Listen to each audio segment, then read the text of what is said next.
This is how students all over the Cape Fear are seeing their teachers these days, through a computer screen.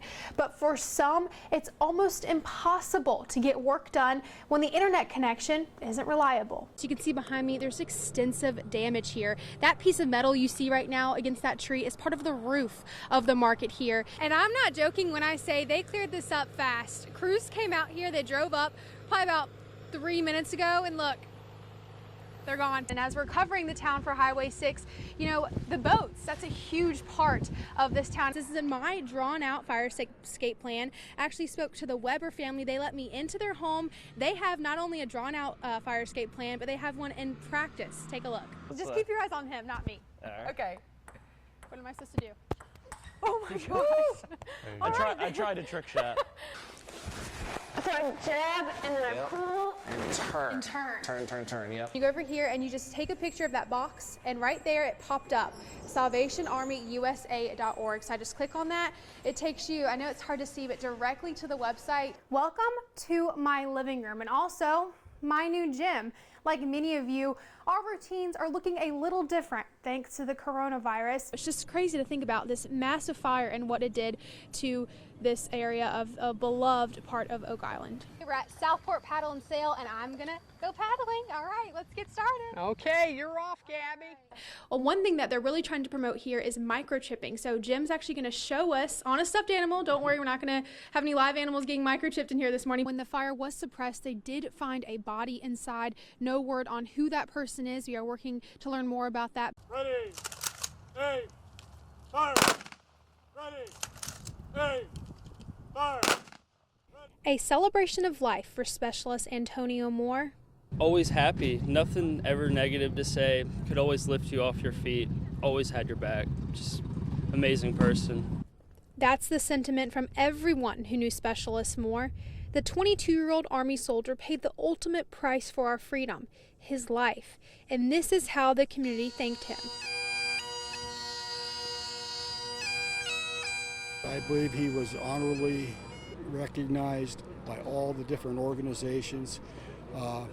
Military did an excellent job.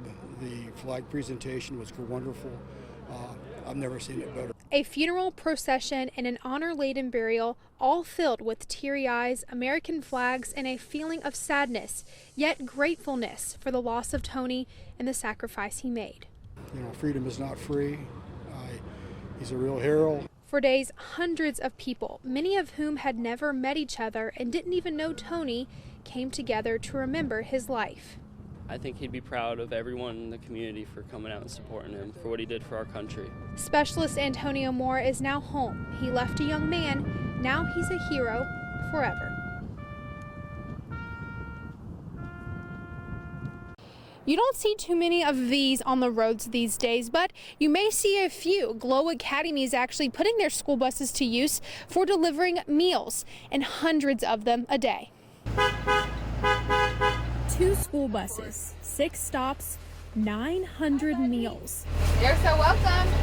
Have a good day. All in a day's work for 12 part-time employees of Glow Academy. Not only are they keeping busy while school is out, but they're making sure kids in New Hanover County are fed. It has definitely challenged us to think about all of the different ways that school touches the lives of kids and families, and that has been very much on the forefront of my thinking as a school leader. Glow's principal, Laura Hunter, knew right away that she needed to come up with a plan to not only provide breakfast and lunch for her students, but for all the other kids in the area. I was worried about the kids in those communities, so I mapped out those New Hanover County schools distribution sites, and I found the holes in those sites, and I plopped Glow Academy into those holes by taking our buses to those communities instead of expecting those communities to come out to our school. How you doing? I'm good, how are you? Good. With gloves and sanitizing wipes on board, Glow employees set out for 6 different sites, handing out at least 900 meals for several hours a day, 5 times a week. And that's a big change for a school that typically does 1,300 meals a week. It's a way to keep the kids in the community fed so they can focus on staying healthy. And for Glow employees, to fill the hole that their empty classrooms have left in their hearts. Kids are grateful for the opportunity to come out, get a meal, see each other, and it lifts the hearts of our employees too to feel like they're doing something. Not only are the employees here at Glow Academy delivering meals, but you can also pick up a meal here at this school. It's not your typical ballet class. Second position. And it's not your typical ballet instructor. Jane Berker is 94 years old, and she's been a ballerina for most of her life. Other side. Jean teaches ballet at the New Hanover County Senior Center every Thursday for 45 minutes. A New Jersey native, the students here in Wilmington make up a small percentage of students that she's taught in her life. I volunteered to teach physical therapy dancing to the students that had bad burns and they were waiting for surgery, and I would calm them down before surgery. She grew up performing with several studios and the Junior League Volleys, which is a one-of-a-kind theatrical event that happens every 4 years. Then it came time to settle down. My husband was trying to get us to move after he retired out of New Jersey, and he wanted to be where they could scuba dive because he was a scuba diver. And we landed in Wilmington.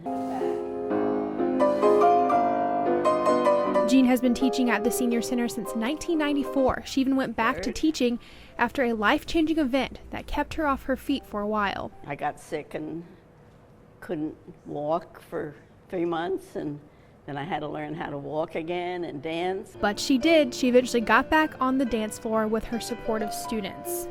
Out, close in front. They let me sit down whenever I want to, which is wonderful. But even when sitting, Jean can teach the women in class to piqué and plié, and she says they have come a long way. Some of them who came to dance never had even pointed their toes before. And I've got them to look like dancers, which I'm very, very proud of. And at 94, many may be wondering, when is Jean going to relax and retire? To the side. Well, after attempting to retire not once, but twice, she says the third time will be the final time. But she's not hanging up her ballet shoes anytime soon. Feel at home here. You still do, because you're still doing it. And I'm still doing it.